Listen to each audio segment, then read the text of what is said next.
Alain, propos d'un Normand. Le prolétaire. Un prolétaire, c'est un homme qui vit du travail de ses mains. Voilà qui définit ses mains, et son allure, et son costume. Mais, si l'on y fait attention, cela définit aussi son esprit, ses mœurs, ses vices et ses vertus.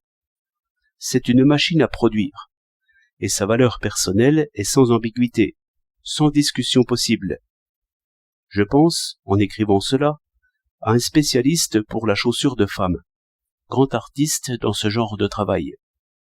Vagabond et ivrogne, travaillant selon son caprice, il n'en trouvait pas moins du travail, et bien payé, dès qu'il le voulait. On considérait l'œuvre. Par cet exemple, on voit quelle espèce de puissance et quelle espèce de liberté le prolétaire porte avec lui partout, comme le sage antique. Dès que l'esprit est mis dans le commerce, l'esclavage d'esprit se montre. J'ai connu un ouvrier fort habile dans la sculpture sur bois. Il était libre, méprisant, cynique. Comparez-le à l'artiste qui invente, au sculpteur libre. L'artiste veut plaire, ou bien il s'irrite de ne pas plaire. L'équilibre de son jugement dépend d'un critique, qui dépend d'un journal. Le voilà au bagne d'opinion, soumis au fouet d'opinion. S'il se conduit comme il faut, il sera garde-chiourme, esclave et tyran. C'est l'institut, triste récompense de travaux tristes. Un édifice veut l'architecte et le maçon. Mais, communément, c'est le maçon qui honore l'esprit libre. L'autre a vendu son esprit. On appelle bourgeois l'homme qui vit par la flatterie, par la politesse, par les discours, et cela le définit parfaitement, jusqu'au détail. L'étalage d'un boutiquier, c'est un discours qui veut plaire.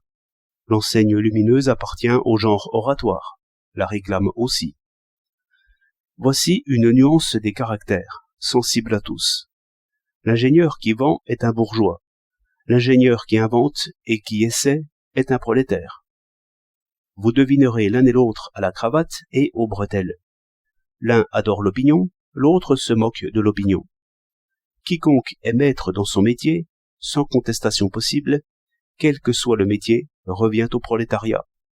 Et ceux qui ont vu passer Henri Poincaré, ouvrier de mathématiques, comprendront ce que je veux dire.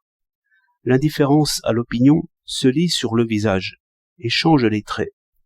Spinoza, qui aurait pu être rabbin, ou professeur, ou membre d'un institut et pensionné, vivait d'un travail manuel où il était maître. Il finissait les lentilles de verre. Aussi n'a-t-il dit que ce qu'il pensait. Un financier puissant, un administrateur de grande envergure, un grand orateur, un vrai poète, même un acteur de premier rang, reviennent quelquefois à la simplicité prolétarienne.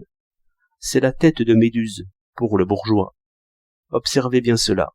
Dès qu'un homme paie en valeur vraie, sans comédie, il montre l'encolure ouvrière. Les salons ont grand besoin d'un tel homme, mais ils en ont bien peur aussi. 26 février 1914.